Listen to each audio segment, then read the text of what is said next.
Ah, ah. Umaga na pala kagad. Kaya pala masakit ang ulo ko. Mataas na pala ang sikat ng araw. Pupungas-pungas akong nagbangon ng sandaling yun. Tansya ko, mga 10:00 na ng umaga. Ginising ko ang katabi ko sa pagtulog na si Lolo Manding. Mahimbing pa rin itong natutulog sa ibabaw ng katring kawayan. Lolo, Lolo Manding, gising na. Lolo, gumising na po kayo. Mataas na po ang sikat ng araw, oh. Sige po kayo, sasakit ang ulo nyo kapag di pa kayo bumangon. Lo, gising na po. Lo. Ay, Diyos ko po.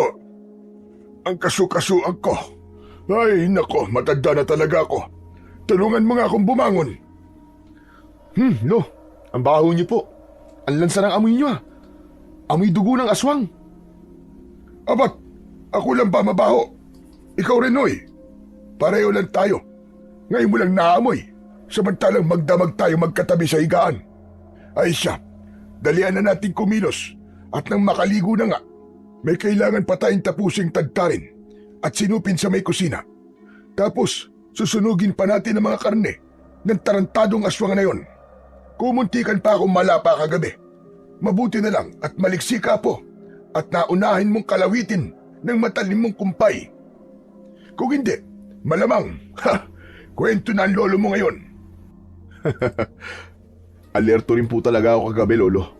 Kayo rin po talaga minamanmanan ko habang nakikipaglaban tayo sa aswang. Saka, ina-apply ko po talaga ang mga tinuro nyo sa akin. Isa pa po, hindi po ako makakapayag na may mangyari pong masama sa inyo. Ako nga pala si Mikoy, 18 anyos. Ang lolo ko naman ay 60 anyos na. Kami ni Lolo Manding ay mga mangangatay ng aswang. Napadpad kami rito sa medyo liblib na parte ng baryo ng Matabungkal dahil sa paniniwalang dito lumipat ang mga aswang mula sa baryong sinilangan ko, ang baryo ng Kalagbatan. Lumipat ang mga ito dahil rin sa amin ni Lolo. Ang target namin ni Lolo ay ang mapatay at makatay ang pinuno ng mga aswang na hanggang ngayon ay hindi pa namin nakakaengkwentro. Kailangan namin itong mapatay para mas madali na rin namin maibabagsak ang buong grupo nila nang sa ganun ay matigil na ang kanilang pagsalakay sa mga baryo sa aming bayan. Matapos naming maligo at makapag-agahan ni Lolo Manding ay nandoon na ulit kami sa pinakadulo ng kusina. May pasadyang mahabang lamesa roon kung saan namin kinakatay ang mga nahuhuli naming aswang. Kung bakit namin kinakatay ang mga aswang at pagkatapos ay sinusunog hanggang maging abo, ito ay para masigurong hindi na sila ulit mabubuhay. Siya nga pala, ang pinili naming pwesto sa baryo Matabungkal ay malapit sa gilid ng gubat at kaunti na lang ang mga kabahayan. Sinadya namin yon para maitago sa mga tao ang lihim naming gawain. Mahirap na kasi kapag napagbintangan pa kaming mga kriminal o mga aswang mismo ng mga taga-baryo. Lahat ng pag-iingat ay ginagawa namin para hindi kami mapaghinalaan.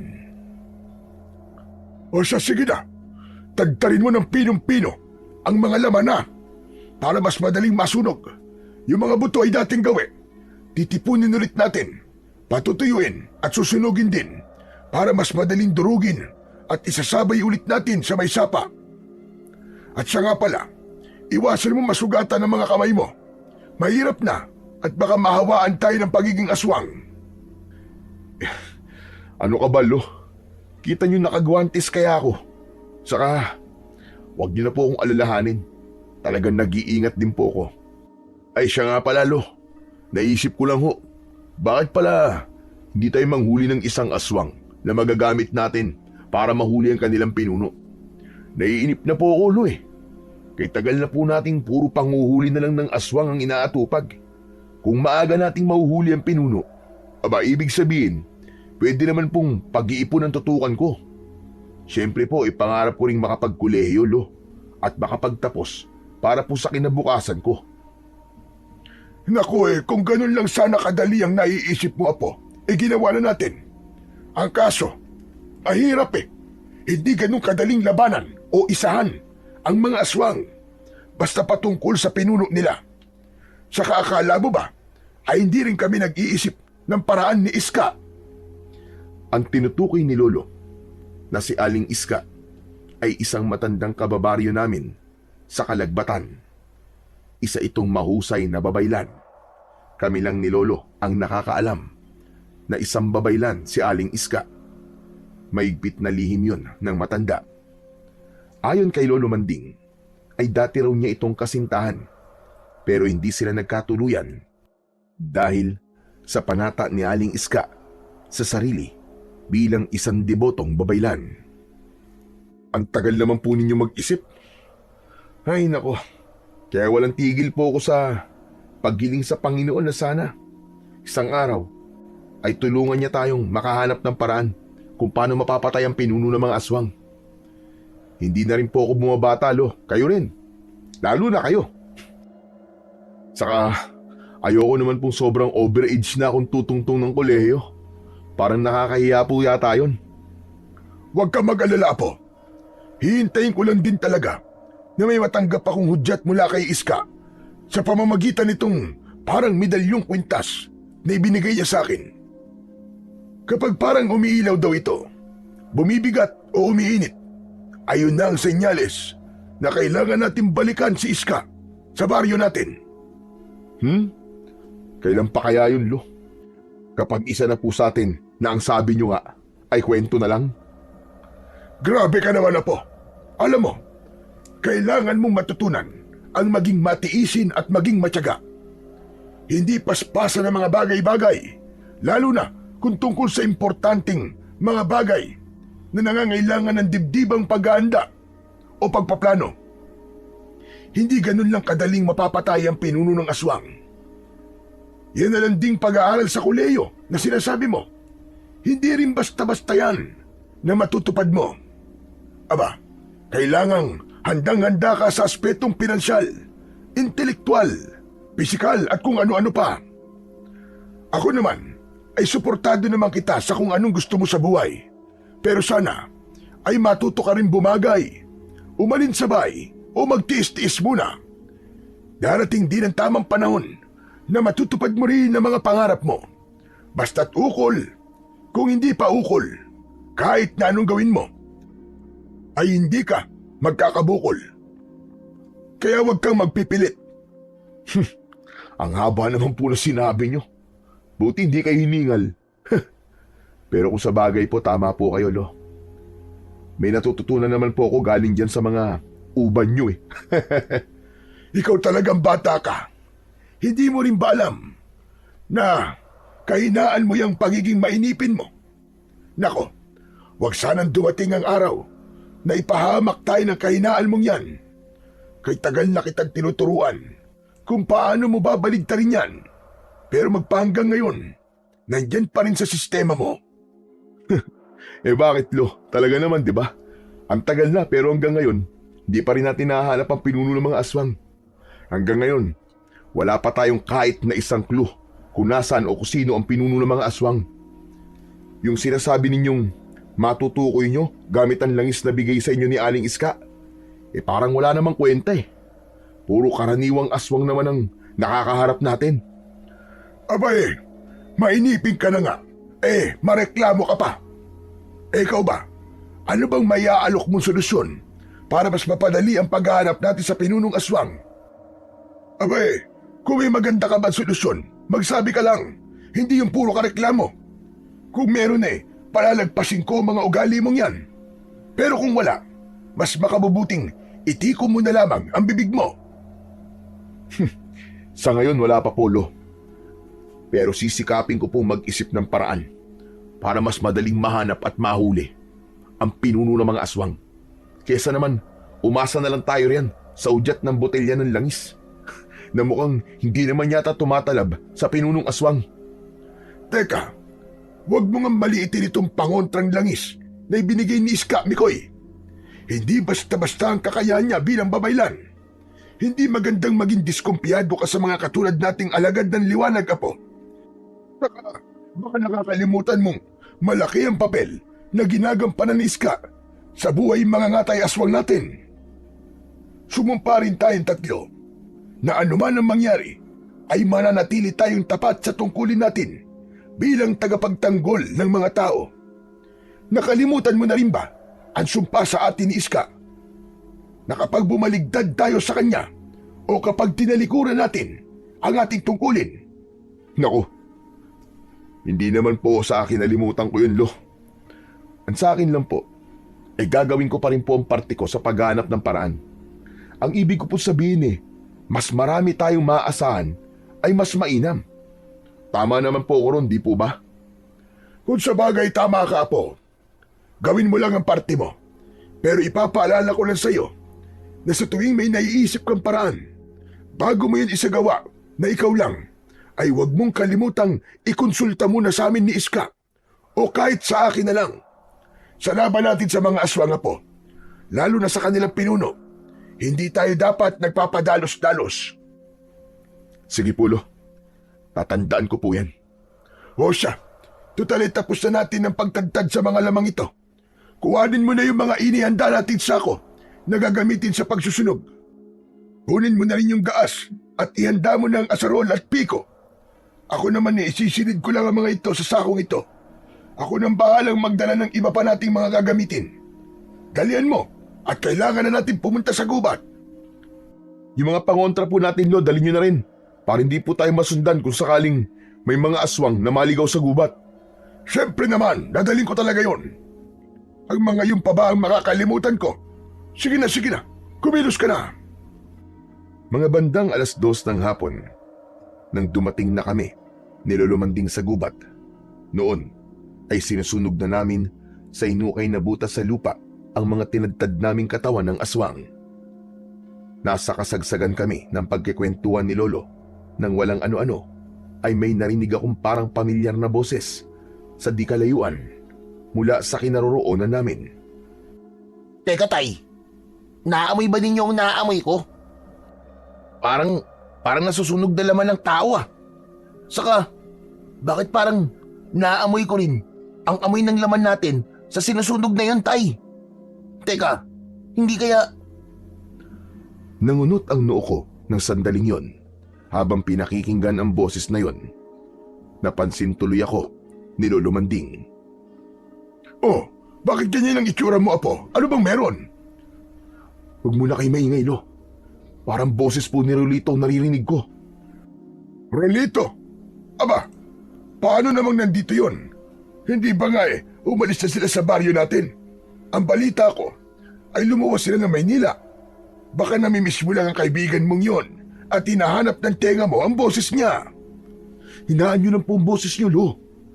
Manahimik na muna kayo para marinig natin maigi.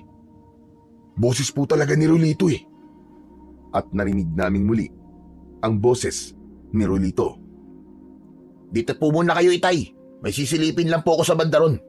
Doon po yata nang gagaling ang naamoy ko Parang kaamoy din po ni Tito Nolan Baka naman po siya na yun at minalas na may nakatsyempo sa kanya na baka tulad na sinabi niyong antingero po ba yun?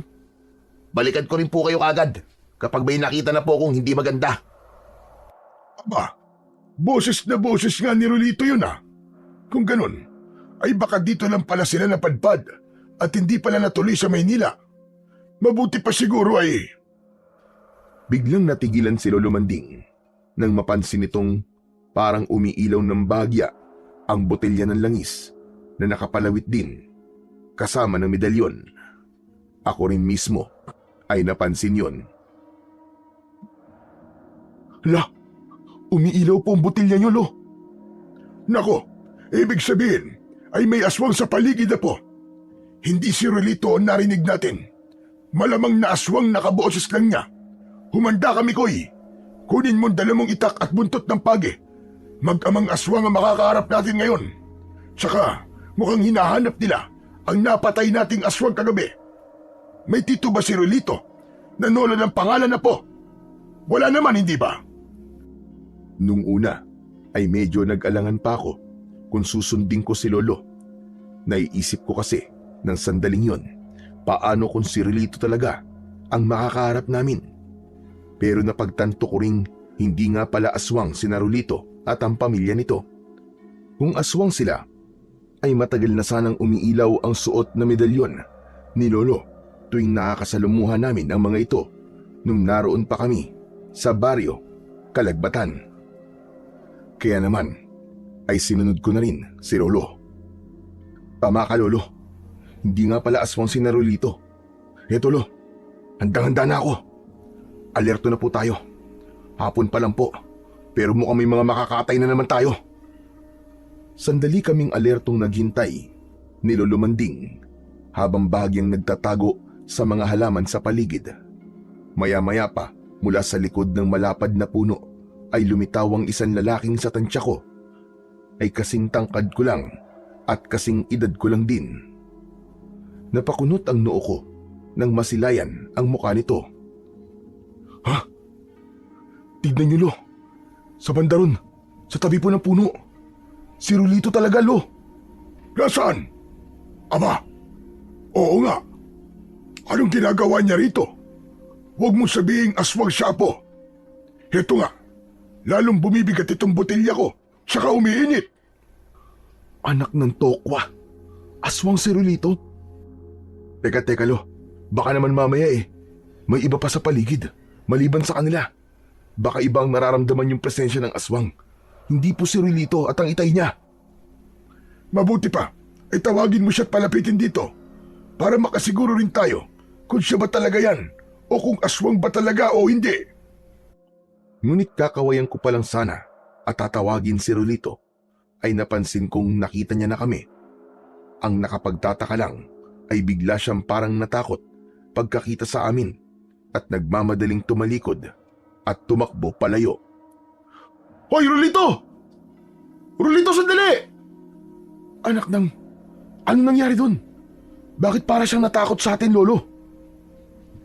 Naningkit ang mga matang na patitig sa akin si Lolo Manding. Nag-iisip. Parang iba ang kutob ko rito, Apo. Halika, sundan natin sila ng kanyang itay. May kailangan lang akong tiyakin. Dalian mo!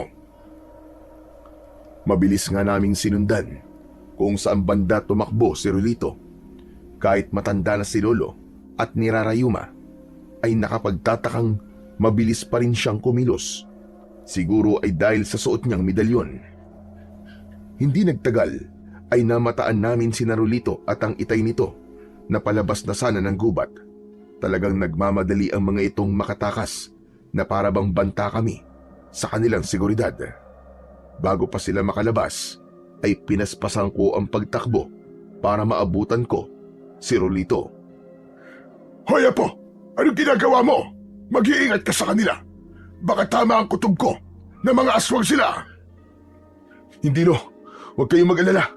Ako ang bahala sa kanila. At nagawa ko naman maabutan si Relito. Agad kong hinila ang kamay niya dahilan para pareho kaming mawalan ng balanse.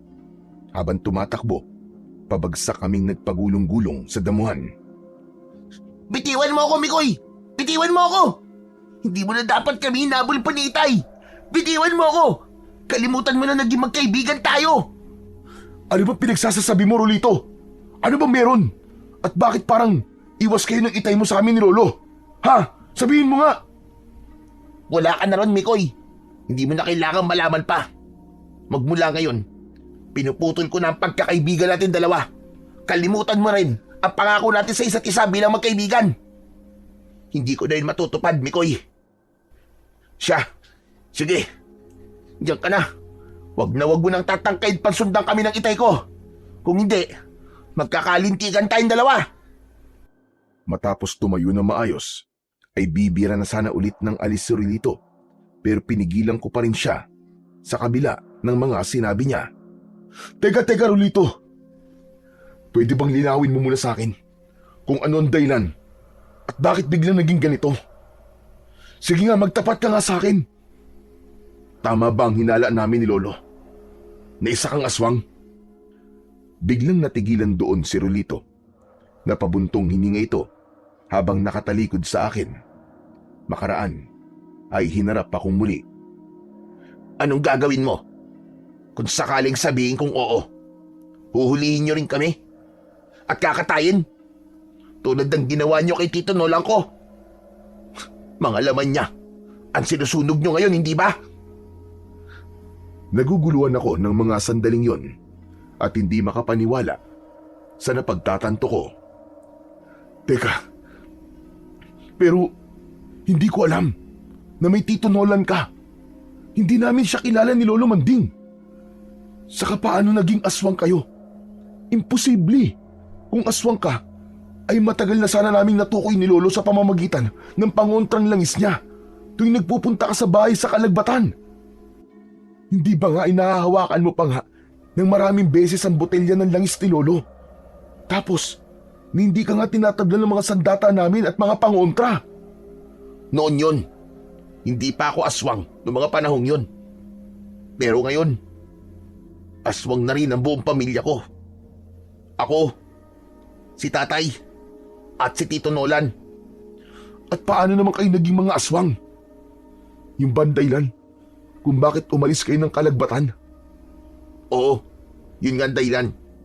At kayo rin ang naging dahilan kung bakit naging aswang ako at nahawaan ko sina Itay at Tito. Kasalanan mo rin, Mikoy. Kasalanan mo! Lalo akong naguluhan ng mga sandaling yon dahil sa mga pinagsasabi ni Rolito. Bahagya pa akong napatras habang itinuturo ang sarili ko. Ako? Paano naging ako? Hindi naman ako aswang para mahawaan kita. Kasalanan mo, Mikoy. Dahil hindi mo sinabi sa akin kagad na mga mangangatay pala kayo ng mga aswang. Huli na mapagtanto kong ang karni palang minsan nakuha ko sa kusina nyo. Nang minsang madatnan kong wala kayo ron, ay karni pala ng aswang. Alam mo, mahilig kami ni Itay sa kinilaw, di ba? At kinilaw namin yon. Pati si Tito Nolan ay nakikain sa amin. Dahil doon, ay nahawa kami sa pagiging aswang. Mula noon, ay nagbago na ang buhay namin na hindi namin ginusto. Huli na rin nang malaman ko tungkol sa inyo ni Lolo Manding. Mula rin noon, ay hindi na ako nakalapit sa inyo at nalaman ko nga ang lihim ninyo. Ngayon, Mikoy, sabihin mo nga sa akin, ano ang gagawin mo ngayong nalaman mong ikaw ang may kasalanan ng lahat? Huliin nyo kami ni Itay at kakatayin nyo rin ni Lolo Manding, ganun ba? Tulad ng ginawa ninyo kay Tito Nolan. Hindi ako makapaniwala sa mga narinig ko mula kay Rolito. Hindi ko naisip na pwede palang mangyari yun. Tama si Rolito. Dapat pala ay hindi ko inilihim sa kanya ang papel namin ni Lolo Manding bilang mga mangangatay ng aswang. Nainis tuloy ako sa sarili ko ng mga sandaling yun. Nakaramdam ako ng pagsisisi at pangliliit dahil sa nangyari sa matalik kong kaibigan. Magsasalita sana ulit ako at hihingi ng tawad kay Rolito, pero nagulat kami nang marinig naming naglalaban na pala sina Lolo Manding at ang Itay ni Rolito. Dehado ng mga sandaling yon si Lolo dahil higit na mas malaki at mas malakas ang Itay ni Rolito. Mikoy po, tulungan mo ako! Malakas ang isang to dahil isa siyang bagong aswang! Tutulungan ko sana si Lolo pero bigla akong pinigilan ni Rolito. Pinagsabihan niya ako at pagkaraan ay ang Itay naman ito ang sumunod na pinagsabihan. Huwag mo nang tangkain pansaktan si Itay, Mikoy. Itay, tigilan niyo na po si Lolo Manding. Lolo Manding, wag din yung susugatan ng Itay ko. Nagdadapit hapon na. Hindi dapat magising ang pagkaaswang namin sa pagkakataong to. Kung masusugatan kami ngayon ay maaamoy ng ibang mga aswang at baka pati ang pinuno nila ay maalerto. Hindi pa natin kilala ang pinuno, pero hindi na namin gusto pang makilala ito ni Itay. Aalis na kami at ayaw namin kalabanin kayo. Isa pa, ay ayaw namin makaharap ninyo ang pinuno. Dahil kung nagkataon, ay hindi namin alam kung kanino kami papanig ni Itay. Pero Rolito, magkikita ba tayong muli? Marami akong gustong sabihin sa'yo. at ihingi ng tawad sa inyo. Hindi ko masasagot yan, Mikoy. Pero nasa punto na tayo na magkaiba lang ang ating mga landas. Hindi namin alam ni Itay kung saan namin mapipigilang tuluyang kaming lamunin ng pagiging aswang namin. Ayoko maglaban tayo. Kaya siguro ay mas makabubuting hindi na lang tayo muling magkita. Mangiyak-ngiyak ako sa sinabing yun ni Rolito na labis na nagpalunggot sa akin. Dahil dito ay napayuko na lang ako, nasising-sisi dahil sa sinapit ng pamilya ng kaibigan kong si Rolito. Patawad, Rolito. Patawad talaga dahil sa pagkukulang ko sa'yo. Pero handa pa rin akong tuparin ang pangako natin sa isa't isa. Kahit anong mangyari, ay hindi ko hahayaang mamatay ka sa sarili kong mga kamay. Maya-maya pa ay inalertuhan na si Rolito ng kanyang Itay dahil nagsisimula ng lumatag ang dilim. Noon ay napansin kong nagsisimula ng mamula ang kanilang mga mata. Senyales na nagigising na ang kanilang pagkaaswang. Tumatalas na ang pang-amoy. At iba pa naming pandama, Mikoy. Naaamoy ko na ang mga dugo ninyo ni Lolo Manding. Kailangan na naming umalis ni Itay. Umalis na rin kayo sa gubat na to bago pa maglabasan ng ibang mga aswang. Tungkol naman sa pangako natin sa isa't isa. Hindi ko alam kung mapapangatawanan ko pa yon. Kaya hanggat pwede, ay umiwas ka sa akin. Sige na, aalis na kami. Kayo rin, dali na. Lumabas na kayo sa gubat na to. Parang naaamoy na rin namin ni Itay ang presensya ng pinuno sa paligid. Nang puntong yon, ay nakarinig na kami ng mahihinang mga kaluskos sa paligid.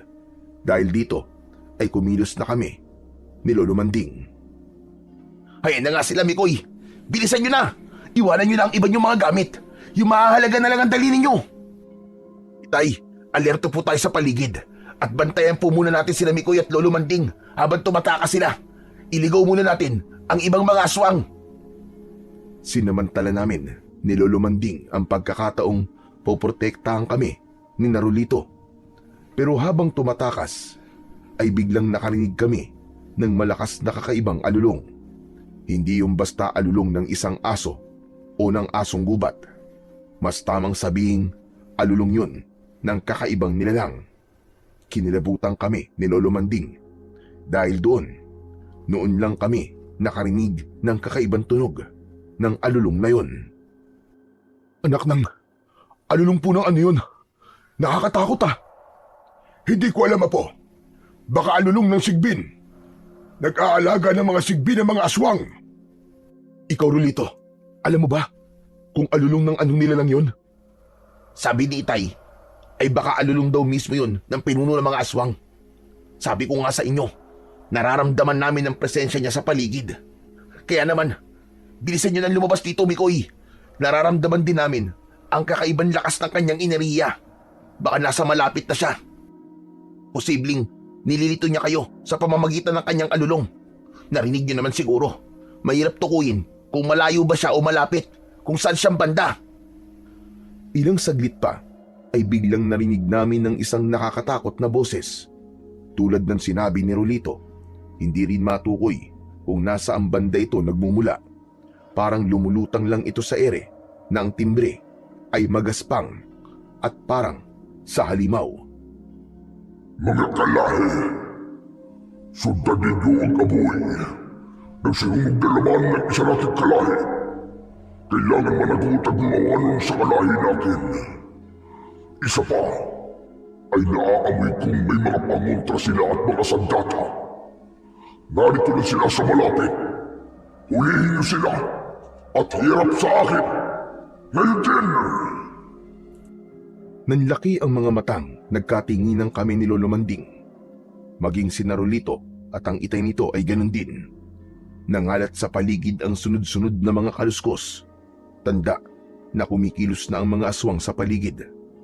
Sunod-sunod pang nagsiatungal ang mga ito, dahilan para kami ay mataranta. Bilisan niyo na, Mikoy! Sunod kayo sa amin ni Itay! May alam kaming ruta palabas ng gubat na to na sigurado kong hindi tatangkain daanan ng mga aswang. Dalian nyo! Alam ko kung saan banda yun, Rolito.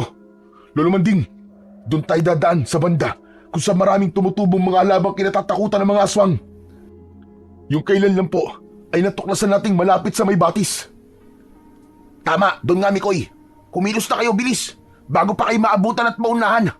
Kami na ni Itay ang haharang sa mga aswang na tulad namin. Nang malapit na naming marating ang rutang yun sa may batis, ay saka naman isa-isang nagsulputan ang mga aswang. Napaatras kami ni Lolo Manding pagkat pagkababangis ng mga itsura nila. Parang alam din ng mga itong doon talaga kami dadaan. Sinimulan nila kaming harangan. Sa puntong yun ay tuluyan ng nag-anyong aswang, si Narulito at ang itay nito. Grabe ang pag-atungal nila habang nagpapalit ng anyo. Binalingan ako ni Rolito pagkatapos. Humanda kayo, Mikoy! Lolo Manding! Itataboy namin ang mga aswang na humarang sa daraanan yung ruta. Oras na maitaboy namin sila, ay tumakbong agad kayo, papasok, nang wala ng lingon-lingon pa. Sige na! Pero tutulungan namin kayong itaboy sila, Rolito. Huwag na, Mikoy! Kami ng bahala ni Itay. Ang importante ay makatakas kayo ng ligtas. Hindi nyo sila kakayanin pagkat marami pang magdadagsaan sila dito. Saka nandyan din ang pinuno nila. Sige na! Humanda na kayo! Sibat na! At ganun nga ang ginawa namin. Nang simulang ipagtabo yan ni Narulito at ng kanyang itay ang mga aswang na humarang sa daraanan naming ruta, ay sinamantala kagad namin ni Lolo Manding na pasukin yun.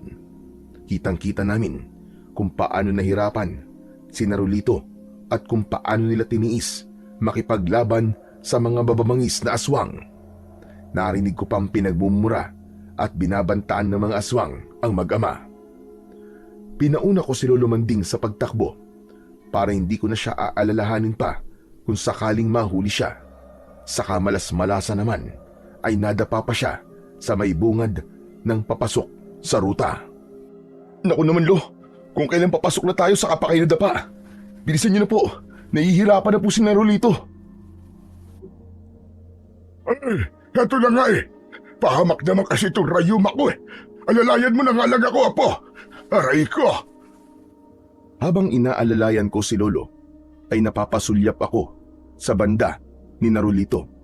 Nakikita kong medyo dehado sila pagkat marami ang mga aswang na kinakaharap nila. Mabuti na lamang at matapang ang kanyang itay at mabilis ding mag-isip ng paraan kung paano ililigaw at iisahan ang mga ito. Si Rolito ay napasulyap din sa gawi namin ni Lolo. Napasimangot siya sa akin. Ano na, Mikoy? Bilisan nyo na! Malapit na rin pumunta rito ang pinuno! Naamoy ko na, matapang niyang amoy! At binilisan na nga namin. Nang makapasok na kami sa rutang maraming tanim na pangontra sa aswang na mga halaman, ay tinapunan ko pa ng huling sulyap si Narulito. Nagulat ako nang sa di kalayuan, sa banda nila, ay napansin kong parang may kumpul ng itim na usok na paparating. Parang may mga galamay na parabang gumagapang. Hayan ang pinuno, Mikoy! Sa pinuno na malamang ang itim na usok na yan! Bilisan nyo na! Sasagutin ko pa sana si Rolito, pero bigla na lang akong hinila ni Lolo Manding. Tara na, Apo. Aba, at tatangkain mo pang balikan si Narulito. Mag-isip ka naman. Hindi pa panahon para harapin natin ang pinunong aswang. Pero paano po si Mikoy, Lo? Siguradong pag-iinitan sila ng pinuno. Kaya nga, tara na. Hindi pwedeng makita tayo ng pinuno at lalong iisipin ng pinuno na ipinagtatanggol nila tayo. Eh bakit, Lo? Alam na rin po naman ng mga ibang aswang ha. Malamang na magsusumbong po sila sa pinuno. Kailangan kong iligtas si Rolito laban sa pinuno, Lo. Kapag kwan, ay bigla akong itinulak ni Lolo Manding. Halatang nadismaya sa sagot ko. Kung ayaw mo magpapigil, ay bahala ka. Sige, sugurin mo ang pinuno. Kung kaya mo na mag-isa, usok na itim pangalan niya, ay nakakatakot na. Paano pa kaya kapag lumantad na siya sa'yo? Sige na, bahala ka riyan. Tatakas ako mag-isa. Saka naman ako biglang natigilan noon. Lalo na nang mapansin kong unti-unti nang nahahawi ang itim na usok at unti-unti ring inilantad ang pinunong aswang. Namilog ang mga mata ko at nagsimulang manginig ang buong katawan ko nang mapagmasdan ang itsura ng pinuno. Sobrang nakakatakot. Malaki at maskulado ang katawan nitong namumutok ang bawat ugat sa balat.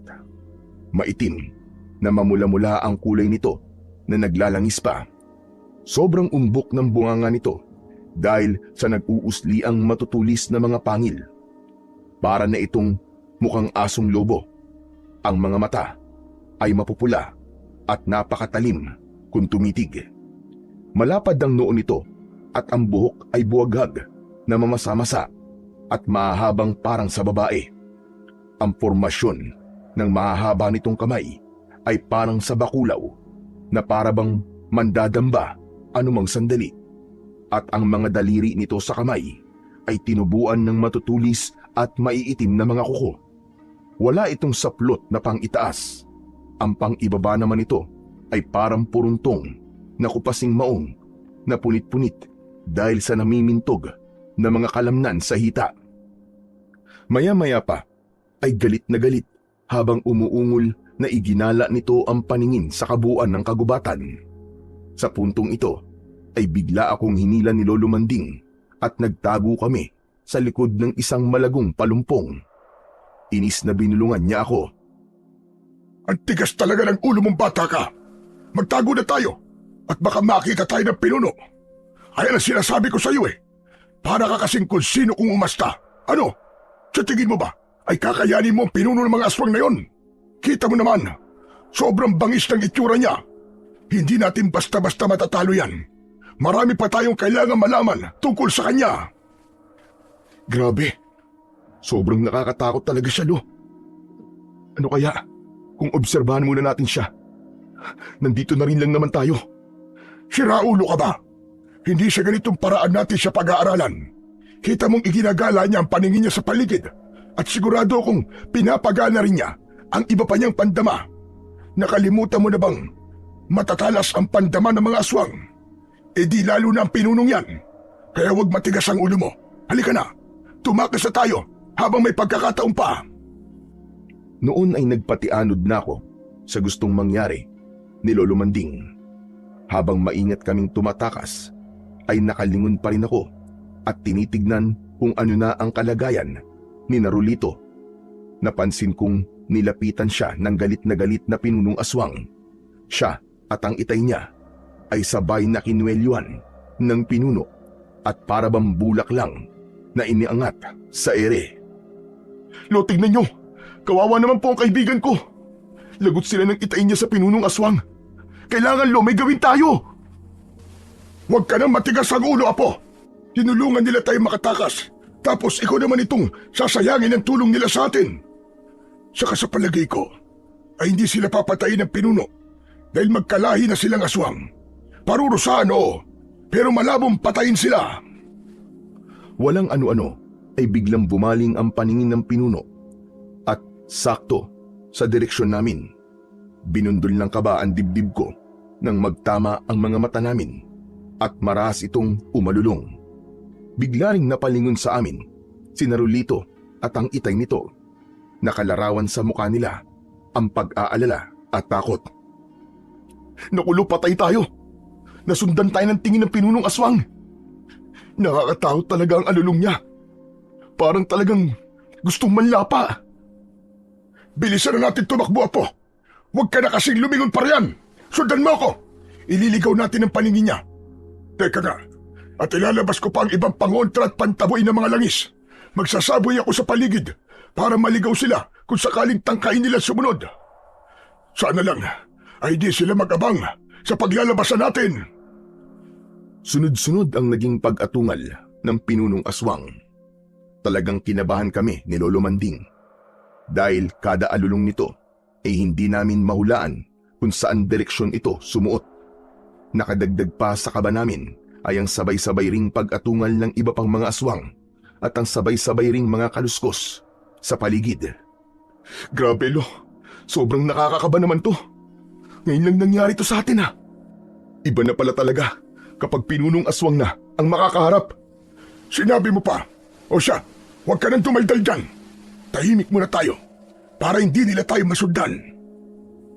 Nang sandaling yon, ay sobrang dilim na sa gubat pagkat tuluyan ng lumatag ang gabi Tanging mahinang liwanag ng buwan na lang ang nagsisilbi naming tanglaw. Talagang hingal kabayo kami ni Lolo dahil sa pinagsamang kaba at pagod sa pagtakbo na pasuot-suot pa kung saan-saan. Hanggang sa wakas ay nakalabas na rin kami sa gubat. Natanaw namin ang ilang kabahayan. Nagmamadali kaming lumapit sa isang bahay at nakisuyong patuluyin kami. Nagkataon namang ang nalapitan namin ay bahay ng isang magaling na albularyo na may alam din tungkol sa mabibisang mga pangontra laban sa mga aswang. Ang mga dingding mismo ng bahay ay taddad ng nakasabit na mga pangontra. Doon kami nagpalipas ng gabi ni Lolo Manding. Magdamag kaming nakabantay pagkat naririnig namin sa kalapit na gubat ang mga singasing at atungal ng hindi mapakali na mga aswang. Pagsapit naman ng kinabukasan ay maaga kaming nagpaalam at umalis sa bahay ng albularyong si Mang Teban. Pinabaunan pa niya kami ng ilang mga pangontrang langis. Bago kami tuluyang umuwi ni Lolo Manding, ay tinangka muna naming bahagyang pumasok sa gubat. Meron lang kaming titignan. Tignan mo po mga damuhan. May mga bakas na nag-aabang talaga rito ang mga aswang kagabi. Mabuti na lang talaga at naunahan natin sila at nakalabas kagad tayo. Kung hindi, baka riyan na rin tayo sa loob ng gubat nagpalipas ng gabi. Si Narulito kaya at ang itay niya, Lo. Ano na po kaya nangyari sa kanila? Ano po kaya ang ginawa sa kanila ng pinunong aswang? Pero hindi ko na hinintay pan sumagot si Lolo Manding. Pabigla kong tinawag ang pangalan ni Rolito sa gubat. Sa pagbabaka sakaling naroon pa sila ng itay nito. Rolito! Rolito, nandiyan pa ba kayo? Kung nandiyan kayo, magpakita kayo sa amin ni Lolo! Ayos lang ba kayo? Nagulat kami ni Lolo nang pagkatawag ko ng malakas sa pangalan ni Rolito ay nakarinig kami ng sunod-sunod na mga kaluskos sa paligid. Senyales na may iba pa bukod sa amin sa parte ng gubat na yon. Ano ka ba naman, Apo? Bigla-bigla ka naman sumisigaw. Baka mamaya may naiwan pa ritong mga ilang aswang para magbanman. Padalos-dalos ka talaga at mainipin kahit kailan. Maanong tahimik lang muna tayong mag-obserba? Kailangan may makita tayo ritong kahit na anong makatutulong sa atin para malaman ang mga kahinaan ng mga aswang at ng pinuno nilang nakita natin kahapon. Maya-maya pa, habang nagsasalita si Lolo, ay may napansin akong parang manipis na usok. Papawala na ito noon sa isang banda, malapit sa ilang kumpol ng mabababang mga halaman. Itinuro ko yun kay Lolo Manding. Lo, tignan niyo po sa banda ron, oh. Parang may usok po na itim na papawala na. Parang sa usok na itim po ng pinuno na nakita po natin kagabi. Diyos ko po, baka nasa paligid pa rin ang pinuno ng mga aswang. Alerto tayo at baka mamaya ipadala niya yan para tiktikan tayo. Sandali nga at sasabuyan ko ng pangontang langis. Pero nang sasabuyan na sana ni Lolo Manding ng pangontang langis ang banda ng mga halamang itinuro ko, ay bigla ko siyang pinigilan. May napansin kasi akong lumitaw mula sa mga halaman. Rolito? Teka lang, nandito pala si Rolito. Huwag niyo po siya sabuyan. Anong ginagawa mo rito, Rolito? Ang itay mo nasan? Bakit mag-isa mo lang? Huwag po kayo maingay. Hinaan lang po ninyo mga boses nyo. Nandito po ako para tulungan kayo na matalo ang pinunong aswang. Alam ko na, Mikoy, kung anong kahinaan ng pinunong aswang. Talaga ba, Rolito? Anong kahinaan ng pinunong aswang? Sabihin mo na agad sa amin para madali at mabilis na namin siya mapatay ni Lolo. Kapag nagkataon, sa wakas, matututukan ko naman ang pag-iipon ko para sa plano ko makapagkolehiyo. Di ba ikaw din? Pangarap mo rin yun, Rolito? Oo nga pala. Nakalimutan ko na yun eh. E di paano? Magiging kasakasama niyo na ako ngayon laban sa pinuno ng mga aswang. Si Itay pala, huwag din ang isipin. Hindi ko ito ipinalam sa kanya para wala na siyang ibang iisipin at aalalahanin pa tungkol sa akin. Hindi ba siya nahuli ng pinuno nyo? Hindi ba nga nahuli niya kayo kagabi? Oo. Pero nang mamataan niya kayo, ay kagad din niya kaming binitiwan. Kaya nakatakas din kami. Nagtatago ngayon si Itay para hindi siya mabalikan ng mga aswang. Ako naman ay lihim na humiwalay sa kanya dahil gusto kong sumama sa inyo eh. Tutulungan ko kayo matalo ang pinuno ng mga aswang na yon. Nagkatinginan kami ni Lolo Manding at nag-usap ang aming mga mata. Si Lolo Manding ay halatang pinagdududahan si Rolito. Teka nga, Rolito. Akala ko ba pinuputol mo na ang kaugnayan mo sa apo ko? Bakit ngayon ay biglang atat na atat ka namang tulungan kami kuno? Lolo naman, syempre, baka po napagtanto niya na kailangan talaga natin ng tulong niya. Bakit hindi na lang niyo isipin na pagkakataon ito na maging kakampi natin siya laban sa pinuno?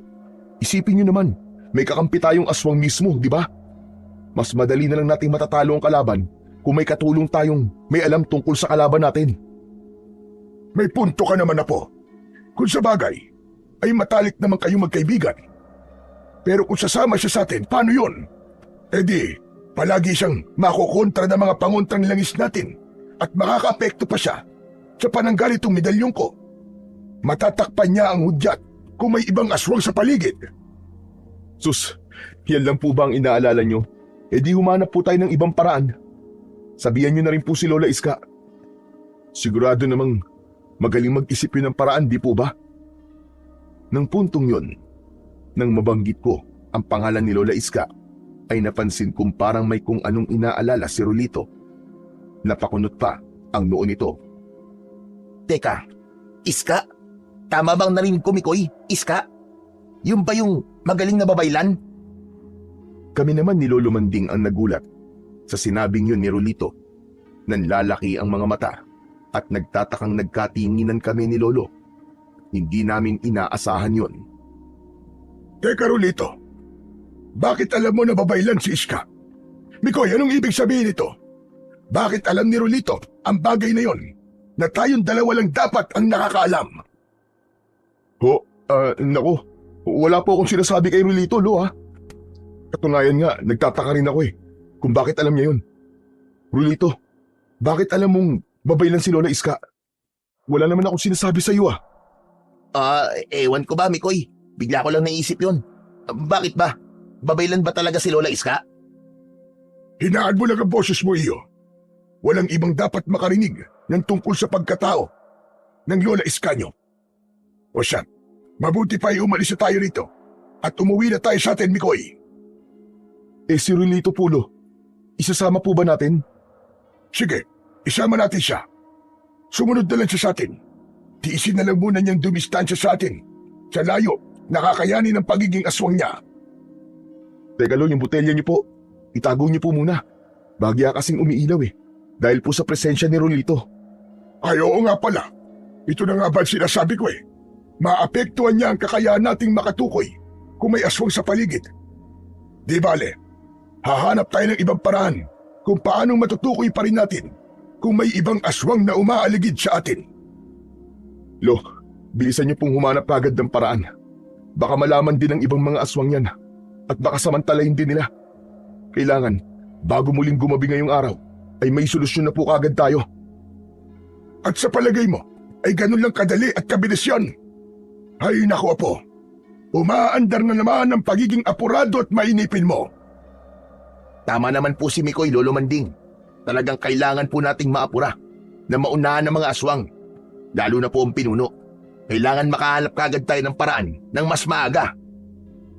Abay, kung may maimumungkay kayong magandang paraan, bakit hindi? Bakit? May paraan ba kayo naiisip na magkaibigan? Sige nga. Palibasa, ay pareho lang din kayong atat palagi. Saka bakit parang gusto nyo kong turuang maging padalos-dalos? Hindi naman po sa ganun. Nalaman ko lang po kasi at natadya kung gaano kalakas ang kapangyarihan ng pinuno ng mga aswang na Horoko. Kaya kailangan po natin siyang maagang mapaghandaan. Kesa naman po, mauli tayo sa pagkilos. Kung siya po mauuna laban sa atin, sigurado po kung wala na tayong magiging kalaban-laban pa. Tama. Kita niyo na, Lo. Tama lang talaga na kasama natin ngayon itong si Rolito. Mas mabuti na po na dalawa ang kasama niyo na sariwa pa kung mag-isip ng mga paraan. Sariwa na pareho namang kulang pa sa karanasan. Ganun ba?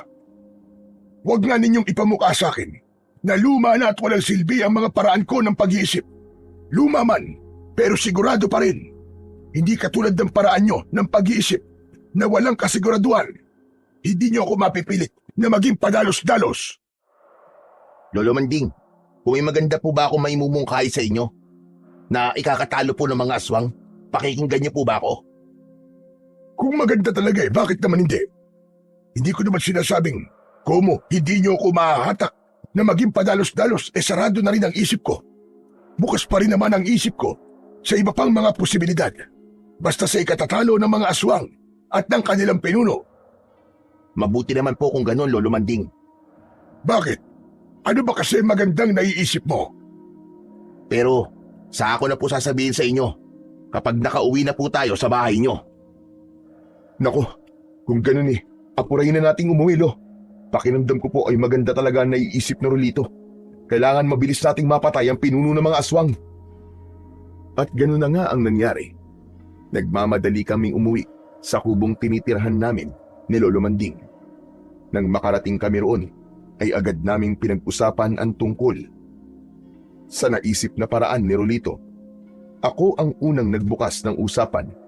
Pero syempre, bago kami nag-usap-usap, ay inilayo muna namin si Rolito mula sa mga pangontra at sandatang nakakalat sa kubo namin ni Lolo. Doon kami sa likurang bakuran nag-usap-usap. Ano, Rolito? Ano nga pala yung sinasabi mong magandang paraan para matalo natin si... Ano nga ulit ang pangalan ng pinunong aswang? Horoko. Ayun, si Horoko pala. Paano natin madaling matatalo ang Horoko na yun? Simple lang. Unang-una nating hakbang ay ang alamin ang kahinaan ng kalaban natin. Pero ganun din naman tayo. Ang unang-una natin dapat gawan ng paraan ay ang mga kahinaan natin. Kapag nalaman kasi yun ni Horoko, ay yung kagad ang pupuntiryahin niya sa atin. Ibig sabihin, yun muna ang kailangan natin paghandaan. Ikaw, Mikoy, ay alam ko ng kahinaan mo. Unang-una nga ay ang padalos-dalos ka at mainipin. Madali lang yan gawa ng paraan.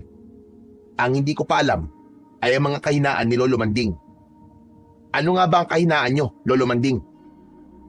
Nakita kong medyo natahimik si Lolo Manding at parang ayaw sagutin ang tanong ni Rolito. Kaya naman ay ako na ang nagkusang sumagot kay Rolito. Hindi mo na kailangang itanong yan, Rolito. Siyempre, matanda na si Lolo, di ba? Kaya asahan mo nang ang kahinaan niya ay ang katandaan niya. Hindi na siya ganun kalakas sa pisikal. Nirarayuman na nga yung si Lolo Medyo napabungis-ngis pa doon si Rolito na medyo nagpapula naman sa mukha ni Lolo. Halatang hindi niya nagustuhan ang pagsabat ko. Hehehe, yun lang po ba ang kahinaan niyo, Lo? Maliban po sa pisikal na kahinaan, ano pa po ba ang iba niyong kahinaan? Kailangan ko ba talagang sabihin ang talagang kahinaan ko? Bakit hindi na lang tayo sa itinatago kong galing ang pag-usapan natin? Mas marami naman akong kalakasan kaysa sa kahinaan ko. Kumpara dito sa kaibigan mong kakapiranggot ang kalakasan. Aspetong pisikal lang ang kalakasan niya. Kung tungkol sa isip, ay kulang na kulang yan. Anong kulang na kulang sa isip ang pinagsasasabi niyo, Lo? Para sabihin ko po sa inyo, mainipin lang talaga ako. Pero kung sa talino, meron naman po ako nun, no? Saka pwede po ba, Lo? Sagutin niyo na po ang tanong ni Rolito. Kailangan magawa na po natin ang paraan ng kahinaan niyo kung sakaling doon tayo itatarget ng Horoko na yun. Pero nag-aalinlangan pa rin talaga si Lolo. Halatang ayaw talaga niyang ipagsabi ang sariling kahinaan. Sa paraan niya ng pagsulyap kay Rolito, ay halatang pinagdududahan niya ang intensyon ni Rolito. Kaya naman, nang may ibinulong sa akin si Rolito, ay sumang-ayon akong pagkaisahan namin siyang pagtulungang hikayating magsabi ng kanyang kahinaan. At sa wakas, ay napapayag din namin si Lolo Manding. Pero nang sasabihin na sana niya ang kanyang sikretong kahinaan, ay napansin kong bigla namang bahagyang umilaw ang suot niyang medalyon na bigay sa kanya ni Lola Iska. Halalo, yung medalyon niyo po, bahagya pong umiilaw. Pagkasabi ko nun, ay napansin kong parang nadismaya naman si Rolito. Parang nag-iba rin ang aura ng mukha niya. Yung parabang medyo nagalit siya habang medyo tumalim ang mga matang napatingin sa medalyon ni Lolo Manding. Pero ang inisip ko ng sandaling yon ay baka nga dahil lang sa nabitin sa sasabihin sana ni Lolo. Aba, oo nga no. Sa wakas, umilaw na rin ito. Isa lang ang ibig sabihin nito, Mikoy. Kailangan nating mapuntahan ngayong kagad si Iska sa Kalagbatan. Dalawang ibig sabihin nito. Una, ay may mahalaga siyang natuklasan. At ikalawa, ay parang paghingi na rin niya ng tulong. Maaaring para sa kanya o para sa baryo natin. Naku, baka po nagsibalik na po ang ibang mga aswang sa baryo natin, Lo. Malamang nga, Apo. Kaya ngayong araw din, bago lumubog ang araw o bago sumapit ang hapon, ay kailangan naroon na tayo. Kaya maganda ka na, Apo. At ngayon din, ay uuwi na tayo sa Kalagbatan. Isasama po ba natin si Rolito? Siya, tanungin mo. Kung gusto niya sumama. Hindi kagad nakasagot si Rolito. Nandiretya siyang tanungin ni Lolo Manding. Sandali pa itong nag-isip ng isasagot. Hindi na lang po muna ako sasama sa inyo, Lolo Manding. Mikoy, susunod na lang ako sa inyo sa Kalagbatan. Kakausapin ko lang muna si Itay at magpapaalam ako sa kanya. Bilang ama po, may karapatan pa rin po siyang malaman ang kalagayan ko. Ganun ba? O sige, hihintayin ka na lang namin dun sa Kalagbatan. Tuloy, ipapaalam na rin namin kay Lola Iska ang tungkol sa inyo na may kakampi kaming tulad mo na isa na ring aswang. Tiyak na matutuwa sa'yo si Lola Iska. Kung alam mo lang, ay gusto niya rin talagang magkaroon kami ng kahit isa man lang na aswang nakakampi. Di ba, Lolo Manding? Tama ang Apo ko, Rolito. O siya, magsikilos sa tayo. Wala tayong dapat aksayin na panahon. Kailangan bago sumapit ang gabi, ay makapaghanda na tayo laban sa pagsalakay ng mga aswang. Dito naman sa Matabungkal, ay nasabihan naman na natin si Kateban. Siya na ang bahalang magpamunmod sa mga kababaryo niya ng mga kailangang pangontra laban sa mga aswang na narito pa rin. Saka, babalik din tayo rito para harapin si Horoko. Naghiwalay na nga kami ni na Lolo Manding at Rolito. Kami ni Lolo ay nagmadaling umuwi sa Kalagbatan. Si Rolito naman ay sa kagubatan nagtungo na nang mapansin ko ay ipinagtaka ko. Pero ang nasa isip ko ng sandaling yon ay baka sadyang doon lang ang ruta papunta kung saan man naroroon ang kanyang Itay. Papahapon na nang makabalik kami sa Kalagbatan. Ang bahay kagad ni Lola Iska ang pinuntahan namin ni Lolo Manding. Habang papalapit kami sa bahay niya, ay napansin ni Lolo Manding na bahagyang umiilaw ang botelyang nakapalawit sa kanyang kwintas kasama ng medalyon. Kasabay nito ay may naririnig kaming parang mga kaluskos sa paligid. May namataan din akong parang anino na nang lingunin ko ay mabilis na nagtago sa mga halamanan sa paligid. Teka, Apo. Parang may umaaligid dito na aswang. Umiilaw itong botelya ko sa dibdib. Alerto ka, Apo. Lagot sa atin ang aswang na yan kapag natsyempuan natin. Talagang nagbalik na sila rito sa Kalagbatan. Pues, humanda sila. Doon, Pulo, sa may bandang halamanan. Parang may anino po akong nakitang nagtago sa bandaron. Hala, tignan niyo, Pulo. Parang may itim na usok ding sumusunod sa may bandang halamanan. Nako, baka sinundan po tayo rito ng pinunong aswang. Aba, kung ganun, ay delikado na rito sa baryo natin na po. Pero hayaan muna natin siya. Kung ang pinuno man yan, kailangan makausap ko na si Iska. At para malabanan na natin siya, tignan mo, hapon na rin na po. Ilang oras na lang ay lulubog na ang araw. Binundol ng kaba ang dibdib ko ng sandaling yon habang nakamata pa rin sa may halamanan at kitang-kita kong may mga itim na usok pa rin na talagang parang nagtatago doon. Maya-maya pa ay biglang humahangos na lumabas si Lola Iska at sinalubong kami. Kitang-kita rin sa mukha niya ang labis na pag-aalala at takot. Alerto rin itong palingalinga sa paligid. Manding, Mikoy, sabi ko na nga ba't nandiyan na kayo? Naramdaman ko ang presensya ninyo. dahil dyan sa medalyon mo, Manding. Pero bilisan nyo at pumasok na kayo sa bahay ko. Dalian nyo. Nararamdaman ko rin kasi na umaaligid dito sa bahay ko ang isang malakas na enerhiya. Palagay ko ay narito at lihim na nagmamadman ang pinuno ng mga aswang. Saka parang, basta, bilisan nyo na pumasok sa bahay ko. Delikado rito sa labas. Nang makapasok kami sa loob ng bahay ni Lola Iska, ay kagad niyang isinarang maigi ang pintuan at inutusan din kaming tulungan siyang isara ang mga bintana. Sinabihan niya rin kaming sabitan ang bawat bintana ng mga pangontrang iniabot niya sa amin. Nang matapos naman naming maisara ang mga bintana, ay inakay kami kagad ni Lola Iska sa kwarto niyang tadtad ng mga gamit pangbabaylan. Natuntun ko na kung nasaan ang pinunong aswang, Manding. Ano ka mo? Pero kami rin ni Mikoy ay minsan na naming nakita ang pinunong aswang. Alam na rin namin ang pangalan niya. Horo, ano nga ulit ang pangalan niya, Mikoy? Horoko po, Lo. Tama, Horoko nga. Saka, paano mo siyang natuntun, Iska? Samantalang, malayo-layo rin ang matabungkal rito sa kalagbatan. Dahil riyan sa medalyon mo, Manding.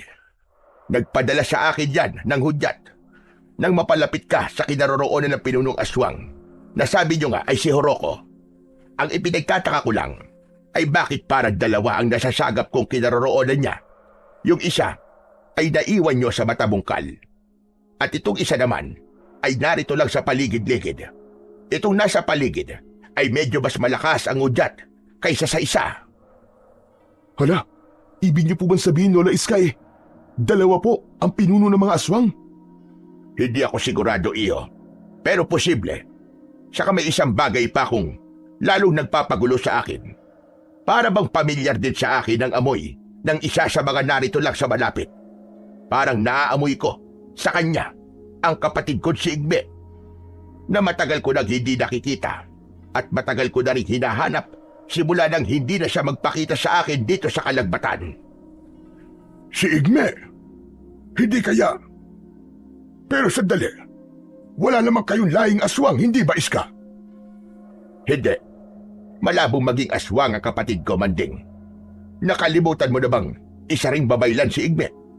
Isa siyang asog o babaylan na lalaki. Katulad ko ay makapangyarihan din siyang babaylan. Kaya malabong mahawaan siya ng mga aswang. Pero, naaamoy niyo po siya sa sinasabi po ninyong presensya ng pinunong aswang na nandito lang po sa paligid, Lola Iska. Malamang po na siya po yung nandun po sa halamanan sa labas. Tignan po kaya natin sa labas, Lola Iska. Baka nga po ang kapatid niyo nasa labas. May kapangyarihan din po ba siyang maitim na usok? Maitim na usok? May nakita kayo ba itim na usok sa labas? Ano ang itsura? Manipis ba na parang may mga galamay? Sa puntong yun ay nagkatinginan kami ni Lolo Manding.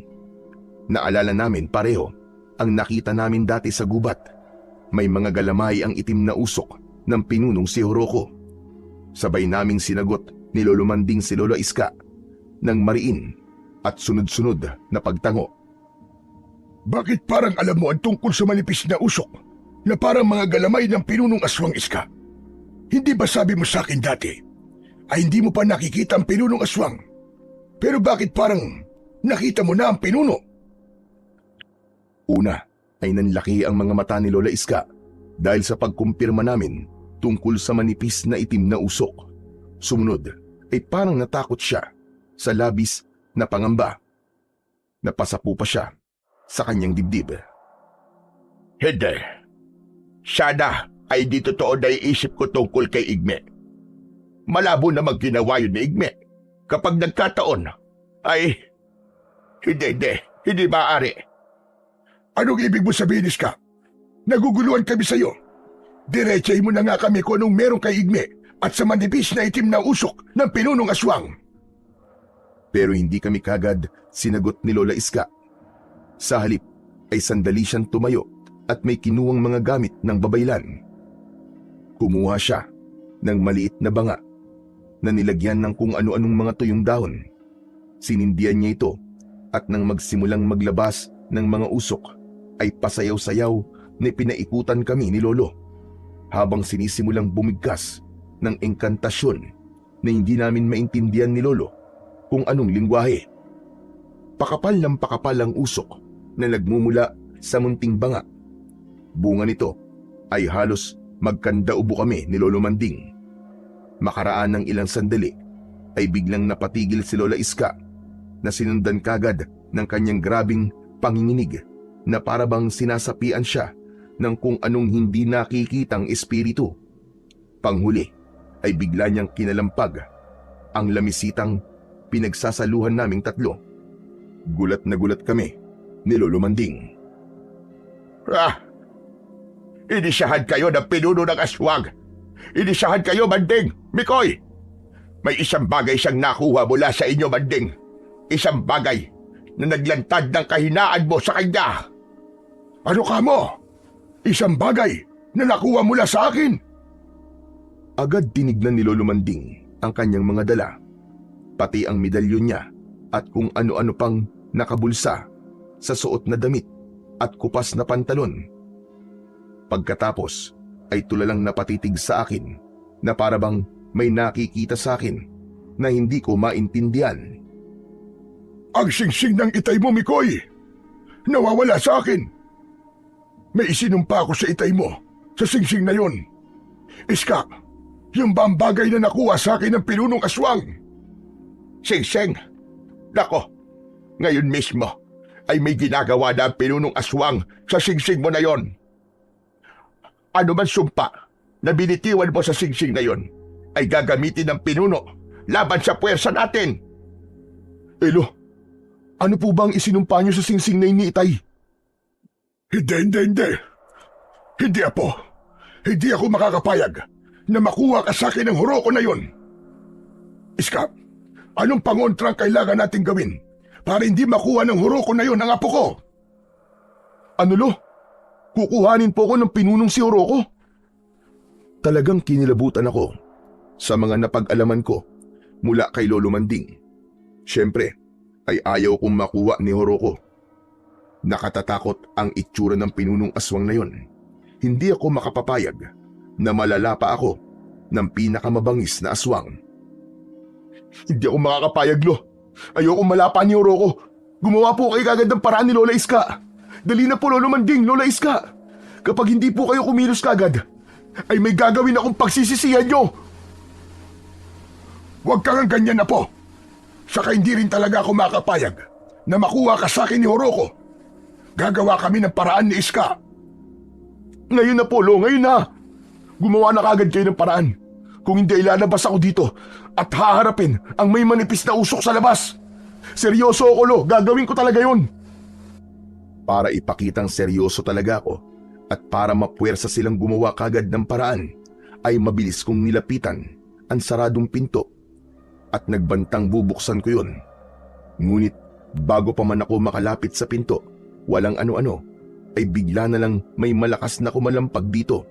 Kasunod nun ay narinig ko ang boses ni Rolito sa labas. Mikoy! Mikoy, papasukin niyo ako! Si Rolito to, Mikoy! Pakiusap, papasukin niyo ako bago pa tuluyang dumilim! Rolito? Bubuksan ko na sana ang pinto, pero mabilis akong nilapitan at pinigilan ni Lola Iska. Noon, napansin kong pareho silang may suot na medalyon ni Lolo Manding at pareho ring kakaiba ang paraan ng pag-ilaw ng mga ito. Huwag na huwag mong bubuksan, Mikoy! Pero Lola Iska, ang kaibigan ko pong si Rolito nasa labas. Hindi po ako maaaring magkamali. Boses na boses po niya ang naririnig ko. Lolo Manding, si Rolito po nasa labas. Narinig niyo naman po, hindi po ba? Isa rin po siyang aswang, Lola Iska, pero kakampi po natin siya. Di po ba? Ay gusto niyo magkaroon tayo ng kakamping aswang? Eto na po yun. Si Rolito po ang sagot sa problema natin na yun. Hindi, Mikoy. Iba ang pakiramdam ko sa nasa labas na iyan. Baka yan mismo ang pinunong si Horoko. Hindi ko rin sigurado kung si Igmi yan na nagpapanggap lang na si Rolito. Basta, masama ang kutob ko sa kung sino man yan na nasa labas. Hindi tayo pwedeng basta lang magpapasok ng kung sino-sino rito. Mikoy! Lolo Manding! Lola Iska! Pakiusap, papasukin niyo po ako. Ako po talaga si Rolito. Paano ko ba kayo mapapaniwala na ako talaga to? Papasukin niyo na ako. Nagmamakaawa ako sa inyo. Maya-maya lang ay lalong nagwala sa pag-iyak si Rolito nang makarinig kami ng mga atungal at singasing ng mga aswang sa labas. Noon pala ay nagsisimula ng lumubog ang araw at hindi namin namalayan yon. Kasunod nun ay ang hiyawan naman ng mga kababaryo namin. Ang ilang mga kalalakihan ay nagsasabing pagtutulungan daw nilang kalabanin ang mga aswang. Nagsabi pa silang ilabas ang kahit na anong sandatang panlaban. Mikoy! Lolo Manding! Lola Iska! Tulungan niyo ako! Tulungan niyo ako! Naglabasan na po ang mga aswang. Ako rin po ay nagpapalit na po ng anyo. Baka makita po ako ng mga tao at baka sugurin nila ako at pagtulungan patayin. Maawa na po kayo sa akin. Mikoy! Mikoy, papasukin mo naman ako! Tandaan mo, ikaw ang dahilan kung bakit naging aswang ako. Mikoy, sige na! Maawa ka sa akin! Lolo Manding! Mikoy! Sa puntong yun ay hindi na ako nakatiis. Walang sabi-sabing agad at malakas kong binuksan ang pinto. Pagbukas na pagbukas ko ay pagulong na nabuwal si Rolito na noon nga ay nagsisimula ng magpalit ng anyo tungo sa pagiging aswang. Dahil naman sa pagkabigla ay alertong agad naglabas ng mga pangontra sina Lolo Manding at Lola Iska. Bago pa man nila masabuyan si Rolito ay apurahan kong muling isinara ang pinto na kinalampag naman ng mga kababaryo namin na galit na galit. Nakita na pala nila si Rolito. Matapos yun ay mabilis kong iniharang ang sarili kong katawan kay Rolito. Kung kaya sa akin sa halip na isaboy ang mga pangontra, may ilan namang tumalsik kay Rolito dahilan para magkikikisa ito sa hapding naramdaman. Ano ba, Lola Iska? Huwag niyo siyang sabuyan. Nakikita niyo naman, si Rolito siya. Hindi siya tulad ng inaakala niyong ang pinuno o ang kapatid niyong si Igme. Lola Iska, kakampi natin siya. Katunayan, ay tutulungan daw po niya tayo na labanan si Oroco. Pero paano tayo makakasiguro, Apo? Tignan mo, may maninipis na usok na itim na nakapalibot sa katawan niya. Baka hindi siya ang totoong si Rolito. Si Lola Iska, para maalis ang kanyang pagdududa, ay naisipan kagad pausukan si Rolito. Kinuha nitong muli ang dibit-bit na banga na umuusok pa rin noon. Pasayaw-sayaw na pinaikutan niya si Rolito na noon naman ay napansin kong parang lihim na napangisi. Ewan ko, pero iniisip kong baka natutuwa siyang gawin sa kanya yon ni Lola Iska. Napansin ko rin ang mga itim na manipis na usok na pumapalibot sa katawan niya ay parabang gumagapang papunta sa direksyon ko. Natigilan ako at parang naistatwa sa kinatatayuan ko nang simulan ng malagalamay na itim na usok na pumasok sa balat ko. Nang puntong yun ay agad kong naramdaman ang parabang kuryenteng dumaloy sa mga ugat ko. Malakas akong napaungol dahil doon. Ano nangyayari sa akin, Lolo Manding? Lola Iska! Tulungan niyo ako! Parang napapasukan ako ng kuryente sa katawan ko! Tulong! Noon din ay natigilan sa kanyang ginagawa si Lola Iska at nabaling ang pansin sa akin. Si Lolo Manding naman ay nag-aalalang agad akong nilapitan. Mikoy! Mikoy, ano nangyayari sa iyo? Diyos ko po! Tignan mo, Iska! Ang malagalamay na manipis na itim na usok na nagmumula kay Rolito pumapasok sa paanan ng apo ko. Sabay sanang haharapin ni na Lola Iska at Lolo Manding si Rolito para sabuyan ng kanilang mga pangontrang langis. Pero bago pa man nila yun magawa, ay inunahan na sila ni Rolito. Pinalibutan nito ang sarili ng itim na usok habang parang baliw na humahalakak. Ang isang galamay na usok ay naiwan sa akin na patuloy na pumapasok sa paa ko. Nagulat kami nang marinig namin ang nabagong boses ni Rolito nang magsalita. Nasa katauhan ni Rolito pero ang boses ay kay Oroco. Salamat sa singsing mo, Manding. Ngayon ay mapapasakin ang apo mo. Ikaw naman, Iska. Hindi mo ko kaya. Baka nakakalimutan mong mas malakas ako kaysa sa'yo noon pa man. Igme! Igme, ikaw ba yan? Hindi na ako si Igme. Si Horoko na ako ngayon. Napansin kong natigilan si Lola Iska at parang malalim na napapaisip sa sinabi ni Horoko. Palihim nitong kinapa ang medalyon at tahimik na may kung anong sinasambit ang bibig.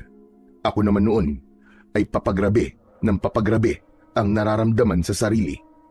Biglang umiinit na ang mga mata ko at ang mga kalamnan ko ay parang gusto nang magsipagwala. Pakiramdam ko ay unti-unting nagbabago ang katawan ko.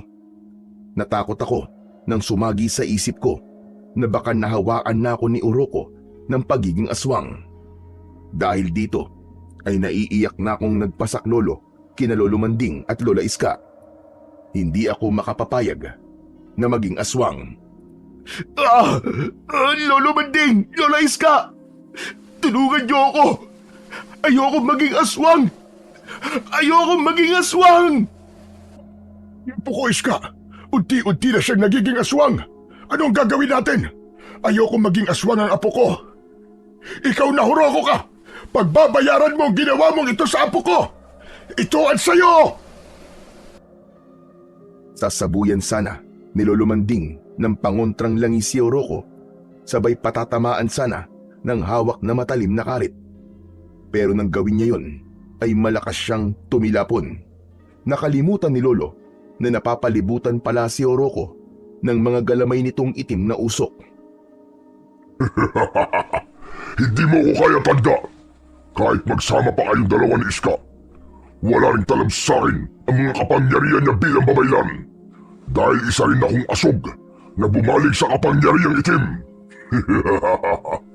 Pero hindi ko na kayo bibigyan pa ng pagkakataong labanan ako. Dito ko natatapusin ang mga buhay ninyo. At itong si Mikoy ay akin na. Nakita kong mabilis na dinaluhan ni Lola Iska si Lolo Manding at parang may ibinulong kay Lolo Manding. Palihim namang ibinigay ni Lolo Manding kay Lola Iska ang suot na medalyon. Makaraan ay muling tumayo si Lolo Manding kahit iika-ika dahil sa tindi ng kanyang pagkakatilapon. Pwes, hindi mo basta-basta makukuha ang apo ko, Horoko. Hindi ako makakapayag. Hanggat hindi mo ako napapatay, ay hindi mo siya makukuha. Matapang ka, matanda ka. Pwes, pagbibigyan kita. Pero hindi ako ang mismong papatay sa'yo. Alam mo ba kung sino? Nang mapadako sa akin ang tingin ni Horoko, ay hindi makapaniwalang nagkatinginan kami ni Lolo Manding. Mukhang ako ang tinutukoy niya. Nang puntong yun ay tuluyan na akong nakapagpalit ng anyo. Hindi nga ako makapaniwala nang sulyapan ko ang sarili. Isa na akong ganap na aswang. Hindi pwede to. Hindi ako isang aswang. Lolo Manding, hindi pwedeng maglaban tayo. Hindi kita pwedeng mapatay. Lolo Manding! Pigilan mo sarili mo, apo. Paglabanan mo. Ayoko rin maglaban tayong dalawa. Ang apo ko. Ano naggagawin natin, apo ko? Hindi. Hindi kita sasaktan, Lo. Ikaw, Horoko. Ikaw ang papatayin ko! Galit na galit akong susugurin ko sana si Horoko, pero nagulat ako nang ang direksyong pinuntahan ng mga paa ko ay papunta kay Lolo Manding. Pilit kong inililihis ang mga paa ko, pero para namang kinokontrol ako ng sarili kong mga paa. Habang papalapit ako kay Lolo Manding, pati ang mga kamay kong nanggigigil ng makadamba ay hindi ko na rin makontrol. Parang wala na ako sa sarili. Noon din ay parang gusto kong mangluray ng katawan ng tao at makaamoy ng sumisirit na sariwang dugo. Lo! Lo, umiwas ka! Hindi ko na makontrol ang sarili kong katawan, Lo! Lumayo ka sa akin! Lo! Ayokong lapain kita! Ayokong mapatay kita, Lo! Umalis ka na rito!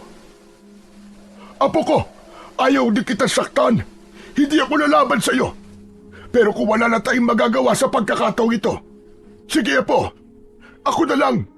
Ako na lang ang magsasakripisyo. Ayos lang sa akin na mapatay mo ko.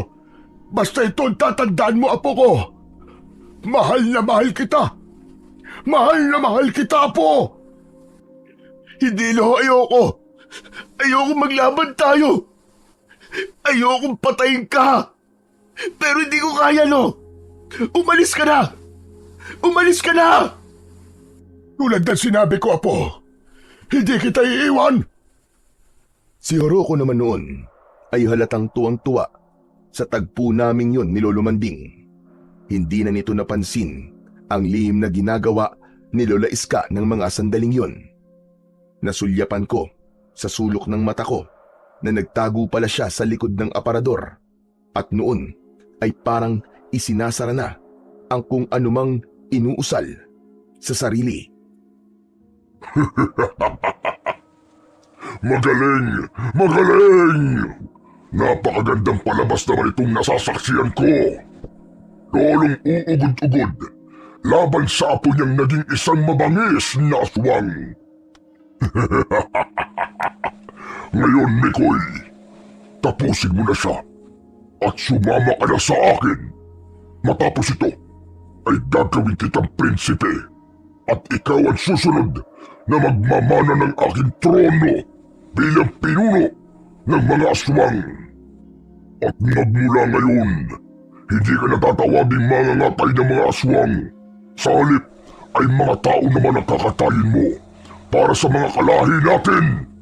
Tayo ang maghahari sa buong mundo! Hayop ka! Hayop ka! Kampun ka talaga ng demonyo, Horoko! Pagbabayaran mo rin ang kasamaan mong ito! Hindi ako naniniwalang mas mananaig ang kasamaan laban sa kabutihan! Hindi sa'yo ang huling halakhak! Ganon? Kay rami mo pang tanda. Magpapaalam ka na nga lang sa mundo at brutal na mamamatay sa kamay ng apo mo, nagyayabang ka pa. Wala ka ng silbi. Inutil! Kung hindi ka ba naman isang malaking tukmol. Sige na, Mikoy. Sige na. Pagpira-pirasuin mo na ang katawan ng matandang yan. Lantaan mo sa harapan ko ang kanyang lamang loob at puso. Kaawa-awa ka naman, tanda. Papatayin ka at gugutay-gutayin ka ng apo mo. Hayop ka! Hayop ka! Napakasama mo, Horoko. Kinuha mo na nga ang pagkatao ng kaibigan ko. Pati sa lolo ko ay gagawin mo pa rin ito. Wala kang kasing sama. Kampung ka ni Satanas. Kapag napatay ko si Lolo, sinusumpa ako. Humanda ka talaga sa akin. At sa oras na makontrol ko ang sarili ko, ay kakalabanin din kita. Pagpipira-pirasuin ko din ang katawan mo hanggang sa maging abo ka. Lintik lang ang walang ganti. Satanas ka! At noon ay dadambain ko na sana si Lolo Manding nang walang ano-ano ay malakas na nagsalita si Lola Iska na noon ay lumantad na mula sa likod ng aparador na pinagtaguan nito.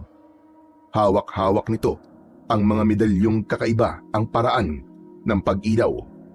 Ang kulay ng ilaw ng mga ito ay mga sul-ngasul at hindi tulad ng dating kulay na nakasanayan kong makita sa medalyon ni Lolo Manding.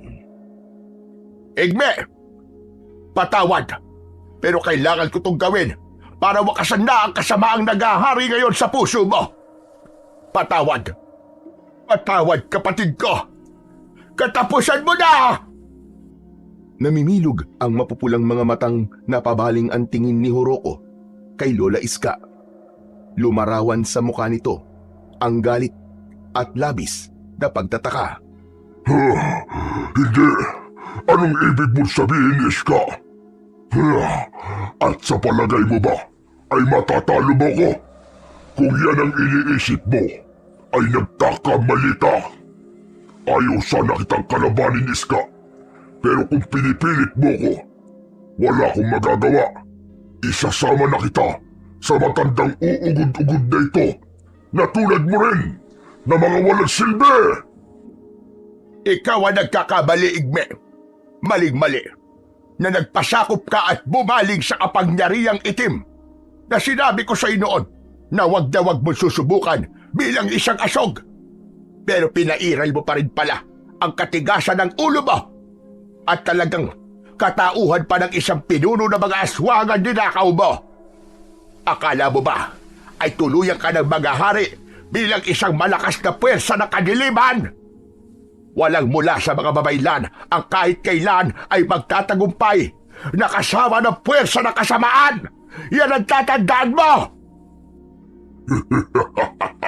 Ang lakas talaga ng loob mong kalabanin ako ngayon. Bakit? Ano ba ang ipinagmamalaki mo sa akin, Iska? Hindi mo na ako kaya ngayon. Kaya kung ako sa'yo, ay kumampi ka na rin at tumanib sa akin.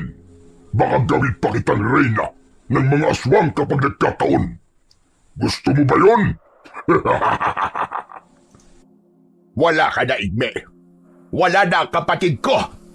Buwang ka na talaga. Buwang ka na. Tuluyan ka ng sinakop ng kademonyohan. Talaga? At hindi Igme ang pangalan ko. Ako si Horoko. Horoko ang pangalan ko. Hindi Igme. Tumigil ka.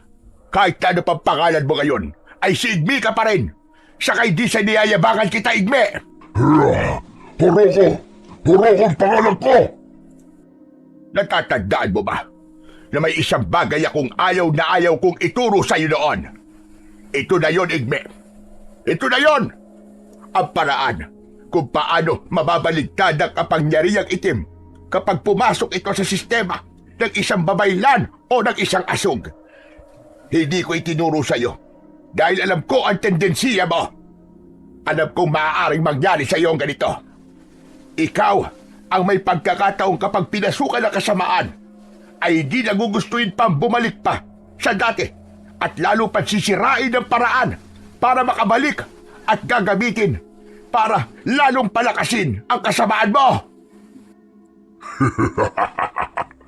Ikaw ang nabubuang nais ka. Bakit? Sa palagay mo ba ay maniniwala ako sa mga pinagsasasabi mo ngayon? Puro kadakdak. Hindi ko ba alam na gumagawa ka lang ng kwento para ako ay iyong lituhin at linsahin? Mukha mong kulubot, Iska. Hindi mo ko maluloko. Hindi mo ko maiisahan. Kaya Mikoy, ano pa? Ano pa bang hinihintay mo? Bakit hindi mo pa nilalapa ang malding na yan? Ano bang nangyari? Wala. Wala naman nangyari, Igme. Sabi mo nga, ay gumagawa lang ako ng kwento, hindi ba?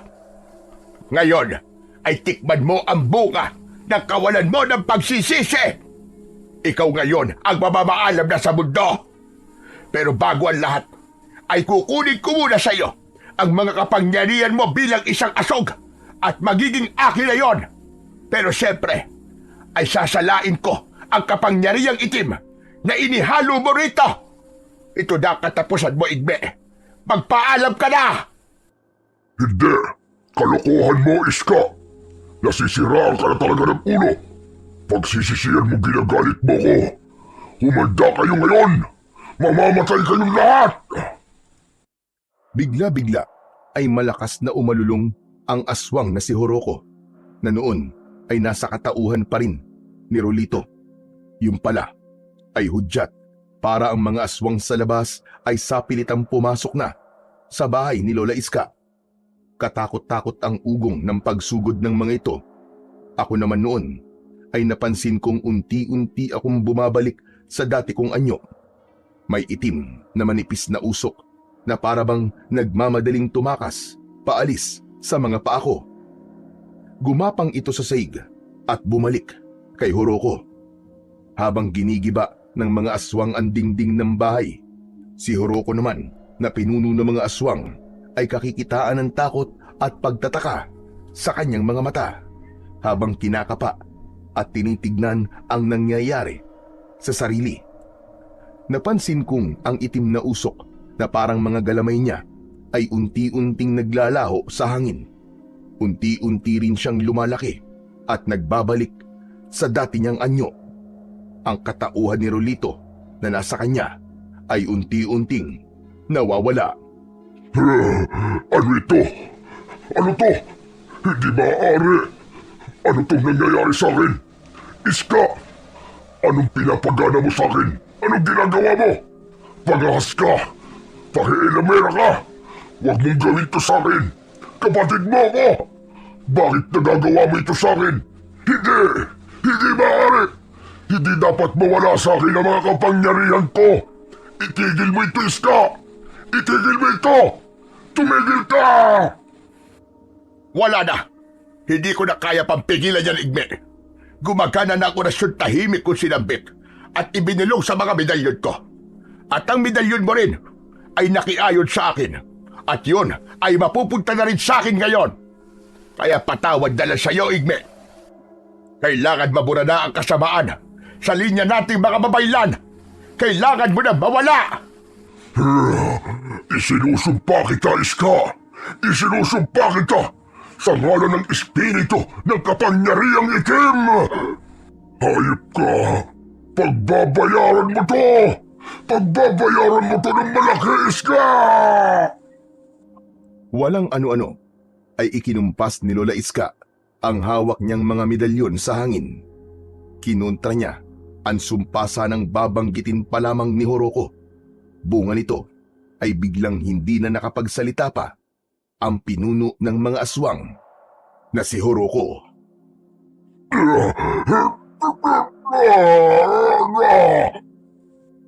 At bilang panghuling ritual ay mabilis ulit na sinindihan ni Lola Iska ang pinulot niyang bibit-bit na banga na mabilis niyang muling nilagyan ng mga tuyong dahong herbal at mga kung ano-ano na pangontra sa mga aswang. Pinausukan niya at pasayaw-sayaw na pinalibutan si Horoko habang malakas na sumasambit na isang orasyon. Si Horoko noon ay hindi makagalaw sa kinatatayuan.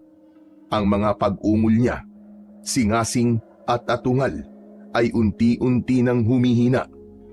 Nang tuluyan siyang mapalibutan ng mga usok mula sa banga ni Lola Iska, ay doon na siya biglang nanginig ng grabe hanggang sa nagkikisay ang katawan at bumula ang bibig at nagsimulang maagnas na parabang naupos na kandila.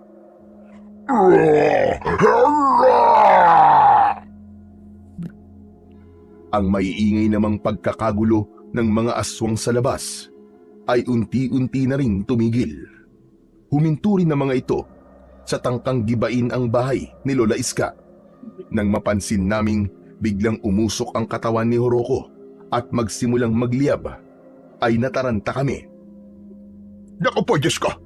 Magmadali kayo, Banding Mikoy! Kailangan na natin lumabas kagad dito! Tiyak na masusunog ang buong bahay ko! Maging sa labas ay sigurado masusunog din ang lahat ng mga aswang! Tayo na! Lumabas na tayo rito!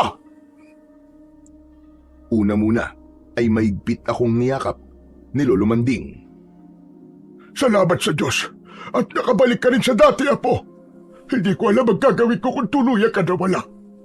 Salamat at walang kailangan magsakripisyo sa ating dalawa, Apo. Mahal na mahal kita. Mahal na mahal kita, Apo. Kayo rin, Pulo.